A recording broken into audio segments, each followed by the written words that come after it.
Welcome to घटना सूत्र। मैं हूँ दृष्टि जैन और अभी हम करेंगे करंट अफेयर्स के क्वेश्चन बोथ प्रीलिम्स और मेंस पर्सपेक्टिव से। आप सभी को पता है कि हमने सुबह करंट अफेयर्स देखा था प्रीलिम्स और मेंस पार्ट का। आज हम उसी से रिलेटेड कुछ क्वेश्चंस करेंगे और मैं इंपॉर्टेंट पॉइंट हाईलाइट करते जाऊँगी और जो भी इंपॉर्टेंट चीज़ें हैं आप साथ साथ में याद करते जाइएगा, ठीक है। तो let's move on to first question. The first question is read the following statements about Kolhapuri chappal and identify which of the following are correct. तो कोल्हापुरी चप्पल से रिलेटेड क्वेश्चन है कि इनमें से कौन सा स्टेटमेंट सही है। तो the first statement is Kolhapuri chappal is a handmade leather sandal. तो बोल रहे हैं कि लेदर सैंडल है और उसको जोग्राफिकल इंडिकेशन जीआई टैग मिला हुआ है jointly to Maharashtra and Karnataka, ठीक है। सेकेंड बोल रहा है कि traditional way of making it uses vegetable tanned buffalo leather. तो बोल रहे हैं कि वेजिटेबल से टैनिंग होती है और बफेलो लेदर यूज़ करते हैं and does not use nails, और नेल्स वगैरह यूज़ नहीं करते हैं। थर्ड बोल रहा है the GI tag allows Indian artisans to demand money as compensation from foreign brands. तो जीआई टैग जो है इंडियन आर्टिशियंस को अलाउ करता है कि कंपनसेशन ले सके फॉरेन ब्रांड से जो कॉपी कर रहे हैं इस चीज़ को, इसीलिए वो कोल्हापुरी डायरेक्ट आप यूज़ नहीं कर पाओगे। तो which of the following statements are correct बोला है। तो the option is first and three, second and third, first and second and 1, 2 and 3, ठीक है। तो इसमें अपन को सोचना है, तो अब इसके बाद अपन को मार्क करना है। तो the correct answer is C. तो सी में 1 एंड 2 है। तो 1 एंड 2 क्यों है देखो अपन बताते हैं। जैसे फर्स्ट स्टेटमेंट है उसका हम एक्सप्लेनेशन देखते हैं। तो कोल्हापुरी चप्पल है ना वो ट्रेडिशनल हैंडमेड लेदर सैंडल्स और 2019 में इसको जीआई टैग मिला है।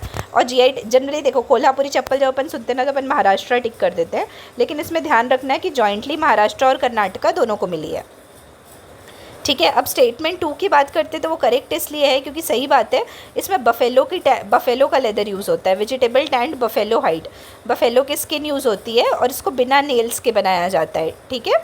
लेकिन यदि हम स्टेटमेंट 3 की बात करें तो स्टेटमेंट 3 इनकरेक्ट इसलिए है क्योंकि ऑटोमेटिकली आर्टिशंस को कंपनसेशन नहीं मिलता है।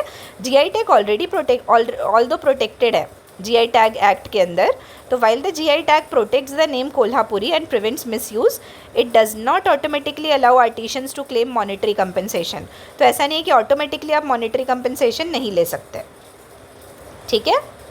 तो इसलिए थर्ड वाला स्टेटमेंट क्या हुआ, गलत हो गया। तो करेक्ट आंसर कौन सा हुआ, first and second, that is C option. फिर अब सेकंड आते हैं। तो नवयुगिक ग्रीन स्टोन बेल्ट, ये जो बेल्ट है ये कहाँ पे है जो अभी न्यूज़ में है, in which of the following country ये बेल्ट इज सिचुएटेड। तो first is Canada, second is Australia, third is Japan और फोर्थ इज़ चाइना, ठीक है। तो the correct answer is Canada. इसमें क्या, अभी देखो आपने इसको कैसे मार्क कर सकते हो, ऐसे क्वेश्चन ना जनरली बहुत सारे लोगों को नहीं पता होते हैं, आपको भी नहीं पता है तो कोई बड़ी बात नहीं है, लेकिन जब आप नाम देखोगे ना तो नाम से थोड़ा रिलेट कर सकते हो। जापान के नाम कैसे होते हैं, हॉन्शू, क्यूशू, ऐसे सब होते थे, वैसा नाम तो है नहीं। चाइना के नाम भी उसी टाइप के होते हैं। तो ऑस्ट्रेलिया में तो नॉर्मल इंग्लिश नेम्स होते हैं। अब कनाडा से ही हो सकता है, तो इसलिए आप मतलब मोस्ट प्रोबेबल आंसर है कि आप कनाडा टिक कर सकते हो। अब डिटेल्ड एक्सप्लेनेशन में आते हैं। तो ये जो ग्रीन स्टोन बेल्ट है ये क्यूबेक प्रोविंस में है कनाडा के और ईस्टर्न शोर में है, ठीक है। ये फेमस क्यों है, क्योंकि सम ऑफ द रॉक्स यहाँ पे among the oldest known on earth है and estimated to be around 3.75 billion years old है, ठीक है। साइंटिस्ट इसको स्टडी करते हैं, अंडरस्टैंड करते हैं अर्ली अर्थ के क्रस्ट के फॉर्मेशन को और एंशियंट माइक्रोबियल लाइफ को। It's rocks mainly consist of green stone. तो ग्रीन स्टोन नाम है तो बेसिकली यहाँ पे ग्रीन स्टोन रॉक्स ही है, ठीक है। The site has been significant in discussions about the earth's early geological history and biosignatures. तो अर्ली जियोलॉजिकल हिस्ट्री के लिए सिग्निफिकेंट है और बायोसिग्नेचर से एसोसिएटेड है, ठीक है। अब हम नेक्स्ट क्वेश्चन देखते हैं, that is third question. On which date every year is the national statistics day celebrated in India. तो बोल रहे हैं कि नेशनल स्टैटिस्टिक्स डे हम कब सेलिब्रेट करते हैं। तो ऑप्शन इज 27 जून, 28 जून, 29 जून और 30 जून। तो द करेक्ट आंसर इज 29 जून। अब हम देखेंगे कि इसको क्यों सेलिब्रेट करते हैं। तो नेशनल स्टैटिस्टिक्स डे हम 29 जून को सेलिब्रेट करते हैं और ये क्यों करते हैं, क्योंकि उस दिन बर्थ एनिवर्सरी पड़ती है पीसी मैलानोबिस की। ये बहुत बड़े स्टैटिस्टिशियन थे, ठीक है। प्रोफेसर मैलानोबिस ने एक फेमस मैलानोबिस डिस्टेंस दिया था जिसमें एक स्टैटिस्टिकल मेजर बताया गया था जो वाइडली यूज़ होता है डेटा एनालिसिस और रिसर्च में, ठीक है।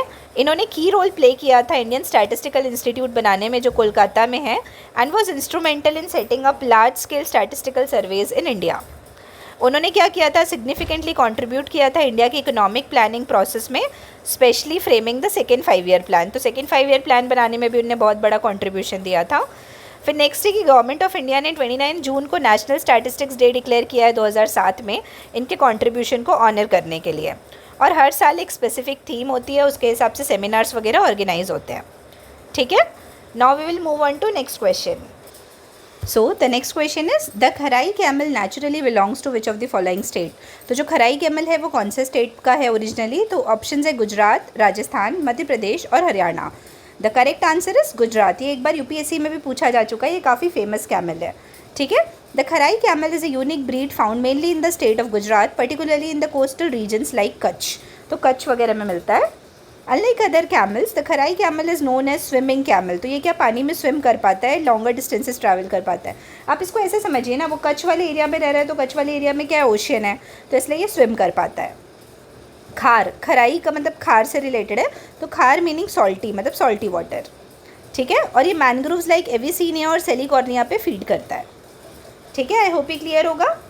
The breed is well adapted to both dry desert conditions and saline coastal conditions. तो सलाइन कोस्टल कंडीशन में भी रह पाता है और ड्राई डेजर्ट वाले कंडीशन में भी।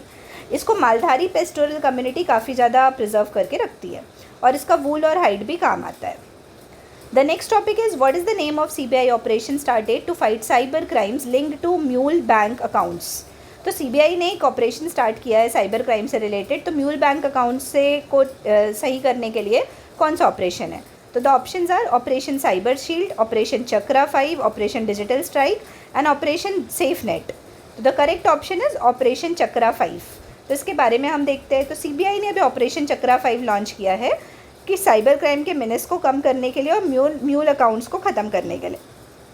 जो भी आजकल स्कैम्स हो रहे हैं ना, तो म्यूल अकाउंट्स क्या होते हैं हम ये देखते हैं। तो ये बैंक अकाउंट्स है जो ओपन या कंट्रोल किए जाते हैं इंडिविजुअल्स के द्वारा, रिसीव करते और transfer illegal funding earn from cyber frauds. तो इसमें क्या होता है कि आप साइबर फ्रॉड से या स्कैम से या कोई क्रिमिनल एक्टिविटी से पैसा अर्न किया हो तो उसको आप ट्रांसफ़र कर पाते हो इन अकाउंट्स के थ्रू। तो ऑपरेशन चक्रा 5 में क्या कर रही है, सीबीआई सर्च ऑपरेशंस कंडक्ट कर रही है मल्टीपल लोकेशंस में अक्रॉस इंडिया, और टारगेट कर रही है साइबर क्रिमिनल नेटवर्क जो इन्वॉल्व हैं ऑनलाइन साइबर फाइनेंशियल फ्रॉड्स में। ठीक है, अब ये ऑपरेशन है, ये scissor of digital devices, documents और कैश पे काम करता है, और identification of thousands of mule bank accounts, और जो कि ट्रांसफ़र करते हैं फ्रॉड मनी को। ठीक है, it also aimed to spread awareness among people not to let their bank accounts be misused for illegal transactions. तो अवेयरनेस भी स्प्रेड करेगा जिससे कि लोगों के साथ ऐसी दुर्घटनाएँ ये ना हो पाए। ठीक है, आई होप प्रीलिम्स वाला पोर्शन क्लियर होगा आपको। अब हम देखते हैं मेंस वाला पोर्शन। तो मेंस में 2 क्वेश्चन हमको डिस्कस करना है, हम उसी फॉर्मेट में डिस्कस करेंगे, IBC, that is intro, body और कंक्लूजन। तो सबसे पहले हम क्वेश्चन को समझेंगे अच्छी तरीके से, उसके बाद we'll move on to answer. The first question is, despite big steps like digital tools and new regulations, why has economic formalisation in India been patchy and unequal? What actions are needed to make formalization fairer and long lasting for all sections of society? तो इसमें देखो 2-3 part है। सबसे पहले बोल रहा है कि डिजिटल टूल्स आने के बाद भी और न्यू रेगुलेशंस आने के बाद भी जो इकोनॉमिक फॉर्मलाइजेशन है इंडिया में वो अनइक्वल और पैची क्यों है, मतलब उसमें क्या क्या हिंड्रेंसेस हैं, और इस फॉर्मलाइजेशन को सही करने के लिए क्या स्टेप्स लेने पड़ेंगे, ये क्वेश्चन का मतलब है। ठीक है, अब हम इसको इंट्रो, बॉडी और कंक्लूजन के फॉर्म में डिवाइड करेंगे। तो सबसे पहले हमको डिजिटल टूल से रिलेट करके लिखना है इंट्रो। ठीक है, तो economic formalisation in India has been a policy goal. तो इकोनॉमिक फॉर्मलाइजेशन गवर्नमेंट का गोल है, तो उसके लिए अपन ने क्या क्या रिफॉर्म्स लाए, GST लाए, ये सब अपन को जनरली पता होता है।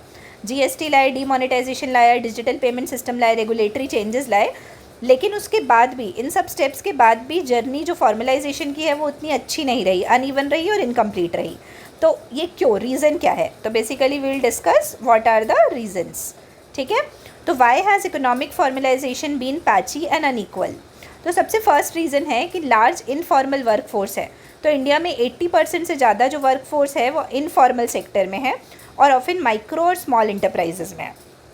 ठीक है, और ये जो बिज़नेस है वो ऑपरेट करते हैं थिन मार्जिन्स में and find formal compliance cost unaffordable. तो क्या होता है, इनको कंप्लाइंस कॉस्ट बहुत ज़्यादा लगता है तो इसलिए वो अनअफोर्डेबल हो जाता है।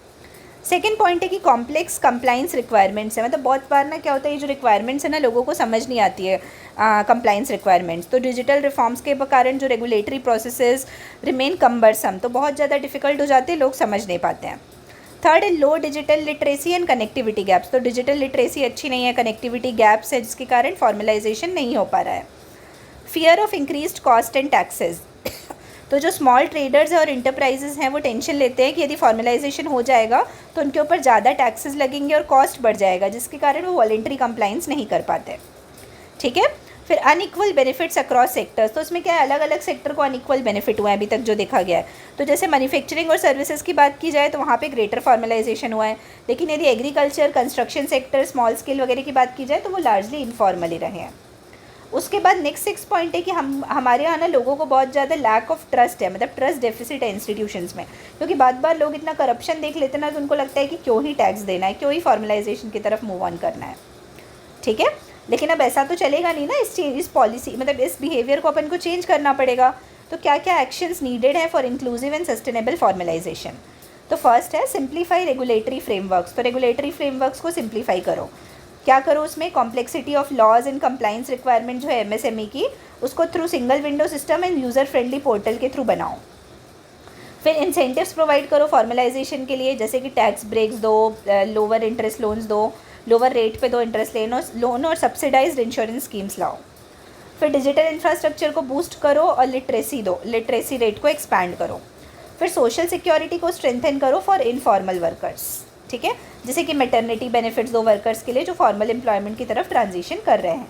हेल्थ इंश्योरेंस दो, पेंशन दो गवर्नमेंट स्कीम्स के थ्रू। फिर जो अपन ने प्रॉब्लम लिखी थी कि ट्रस्ट नहीं है, तो ट्रस्ट बिल्ड करो ट्रांसपेरेंसी के थ्रू, जिससे कि करप्शन रिड्यूस हो सके और लोगों का ट्रस्ट बिल्डअप हो सके। नेक्स्ट है फोकस करो सेक्टर स्पेसिफिक स्ट्रैटेजीज़ में, जैसे कि एग्रीकल्चर में, कंस्ट्रक्शन में, जहाँ पे भी बहुत ज़्यादा इनफॉर्मेलिटी, तो मेनली अपन को उस सेक्टर में काम करना है ना। तो जैसे एग्रीकल्चर, कंस्ट्रक्शन, रिटेल, जहाँ पे यूनिक चैलेंजेस और वर्कफोर्स डायनेमिक्स अलग है। ठीक है। तो अभी हमने देखा इंट्रो और बॉडी पार्ट, अब हम आते हैं कंक्लूजन की तरफ। तो कंक्लूजन में हमको क्या करना है, हमने बोला था क्वेश्चन से रिलेट करो। ठीक है। तो इंडिया का जो इकोनॉमिक फॉर्मलाइजेशन जर्नी है, it remains a work in progress. ये काफ़ी अच्छा टर्म है, you can use it in many of your answers.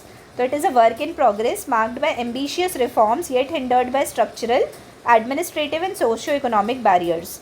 तो स्ट्रक्चरल बैरियर्स है, एडमिनिस्ट्रेटिव बैरियर्स है, सोशियो इकोनॉमिक बैरियर्स है। ठीक है। For formalisation to be fair and sustainable it must go beyond laws and technology. तो laws and technology के आगे जाना पड़ेगा, focusing instead on reducing compliance burdens, supporting small enterprises, expanding social security. ये सब एक्सपैंड करेंगे तो हमारा फॉर्मलाइजेशन बढ़ जाएगा। ठीक है। आई होप ये क्लियर होगा ये क्वेश्चन। अब हम आते हैं सेकेंड क्वेश्चन की तरफ। तो the second question is, why is it just as important to revive grassland as it is to replant forests? तो मतलब ग्रासलैंड्स को रिवाइव करना क्यों ज़रूरी है जितना कि फॉरेस्ट को रिवाइव करना ज़रूरी है, और क्या क्या चैलेंजेस आते हैं ग्रासलैंड्स को प्रोटेक्ट करने में, और कैसे हम इसको अपने कंजर्वेशन प्लान्स में इंक्लूड कर सकते हैं। तो I will repeat the question again, why is it just as important to revive grasslands as it is to replant forests? What challenges does India face in protecting its grassland, and how can grassland conservation be included in forest management plans? ठीक है। तो अब basically देखो, grassland ecosystem पे question है, तो सबसे पहले हम ग्रासलैंड इकोसिस्टम को ही रिलेट करेंगे क्वेश्चन से। तो जो इन्वायरमेंटल डिस्कोर्स है इंडिया में, वो ऑफन फोकस करता है, अभी हम जनरली क्या बोलते हैं, फॉरेस्टेशन करो, रिफॉरेस्टेशन करो, एफॉरेस्टेशन करो। तो हमारा मेन मोटिव होता है फॉरेस्ट लगाना, forest as the primary ecosystem जिनको प्रोटेक्शन और रिस्टोरेशन चाहिए, और ग्रासलैंड्स को हम नेग्लेक्ट कर देते हैं, जबकि ग्रासलैंड्स वाइटली इंपॉर्टेंट है बायोडाइवर्सिटी के लिए, कार्बन स्टोरेज के लिए और सस्टेनिंग रूरल लाइवलीहुड के लिए। ठीक है। लेकिन जब हम ग्रासलैंड्स को नेग्लेक्ट कर देते हैं कंजर्वेशन पॉलिसीज़ में, तो उससे वाइड स्प्रेड डिग्रेडेशन हो जाता है, pushing several plant and animal species to the brink of extinction, और इकोसिस्टम सर्विसेज भी ख़राब हो जाती है।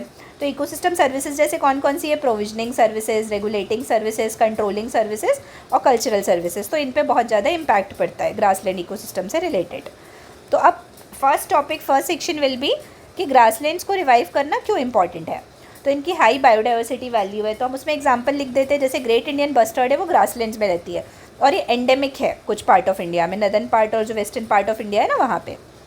ये वाइटल इकोसिस्टम सर्विसेज प्रोवाइड करती है, जैसे हाइड्रोलॉजी, प्रिवेंट सॉइल इरोजन, और ग्रेजिंग ग्राउंड प्रोवाइड करती है लाइव स्टॉक के लिए, और सपोर्टिंग रूरल इकोनॉमी। तो ये इनकी इकोसिस्टम सर्विसेज हैं। कार्बन सिक्वेस्ट्रेशन में हेल्प करती है, जो हेल्दी ग्रासलैंड्स होती है वो काफ़ी ज़्यादा कार्बन सिक्वेस्टर करती है, और global house green house emissions को रोकती है, ग्लोबल वार्मिंग को रोकती है। ठीक है। और इसका कल्चरल और इकोनॉमिक इंपॉर्टेंस भी है, क्योंकि ये मेडिसिनल प्लांट्स होते हैं, ग्रेजिंग वगैरह में हेल्प आते हैं और ट्रेडिशनल लाइवलीहुड प्रोवाइड करते हैं। कुछ ट्राइब्स होते हैं जो ग्रासेस से कुछ क्राफ्ट्स बनाते हैं, जैसे उत्तराखंड वगैरह में काफ़ी फेमस है। ठीक है। अब नेक्स्ट सेगमेंट वॉज कि इसमें क्या क्या चैलेंज है ग्रासलैंड्स को प्रोटेक्ट करने में। तो उसमें है कि पॉलिसी नेग्लेक्ट और मिस क्लासिफिकेशन। बहुत बार ना हम ग्रासलैंड्स को सही तरीके से क्लासीफाई नहीं करते, तो या तो वो वेस्ट लैंड में आ जाते हैं या तो डिग्रेडेड लैंड्स में आ जाते हैं और इस कारण एफॉरेस्टेशन हो नहीं पाता। फिर pressure from development and land use change, तो प्रेशर आ जाता है डेवलपमेंट और लैंड यूज़ चेंज के कारण। इन्वेजिव स्पीसीज़ बहुत ज़्यादा हो जाती, जैसे प्रोसोपिस जूरीफ्लोरा वगैरह है, वो ट्रांसफॉर्म कर देती, इन्वेड कर देती ग्रासलैंड इकोलॉजी को। फिर पब्लिक अवेयरनेस नहीं है, तो पब्लिक अवेयरनेस नहीं है तो क्या होता है, ग्रासलैंड इकोसिस्टम एकदम ज़्यादा डैमेज हो जाता है, वहाँ लोग कुछ भी करने लगते हैं। फिर फ्रेगमेंटेशन और हैबिटेट लॉस है, तो हैबिटेट लॉस में क्या होता है, बहुत ज़्यादा बायोडाइवर्सिटी मतलब स्पेसिफिकली एनिमल्स को बहुत ज़्यादा लॉस होता है, तो स्मॉल फ्रेगमेंटेड पैचेस बन जाते हैं, तो एनिमल्स वगैरह का मूवमेंट नहीं हो पाता, ग्रासलैंड्स रिवाइव नहीं हो पाती। अब लेकिन इसके लिए कुछ वे फॉरवर्ड चाहिए रहेगा हमको कि हम क्या करेंगे जिससे इंटीग्रेट कर सके ग्रासलैंड को फॉरेस्ट मैनेजमेंट में, ग्रासलैंड कंजर्वेशन को।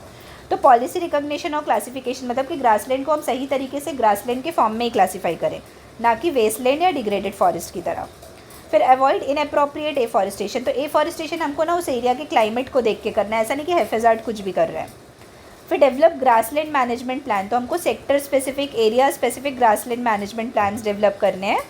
कम्युनिटी को इन्वॉल्व करना है, जैसे मालधारी कम्युनिटी का हमने पढ़ा था ना, ग्रासलैंड बन्नी ग्रासलैंड, मैं यहाँ पे लिख देती हूँ कौन सा ग्रासलैंड, बन्नी ग्रासलैंड,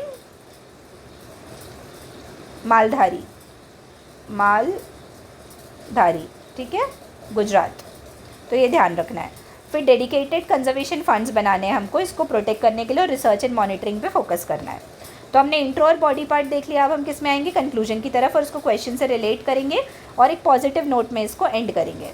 तो reviving grassland is as crucial as replanting forest, तो जितना इंपॉर्टेंट ग्रासलैंड्स को रिवाइव करना है, मतलब बेसिकली आई वुड से जितना इंपॉर्टेंट फॉरेस्ट को प्रोटेक्ट करना है, रीप्लांट करना है, उतना ही इंपॉर्टेंट ग्रासलैंड्स को रिवाइव करना है, क्योंकि यदि हम इनको नेग्लेक्ट करेंगे ऐसे इकोसिस्टम्स को तो बहुत ज़्यादा दिक्कत हो जाएगी। इसलिए हमको पॉलिसी रिकॉग्निशन देना पड़ेगा, साइंटिफिक मैनेजमेंट और कम्युनिटी पार्टिसिपेशन एनहांस करना पड़ेगा।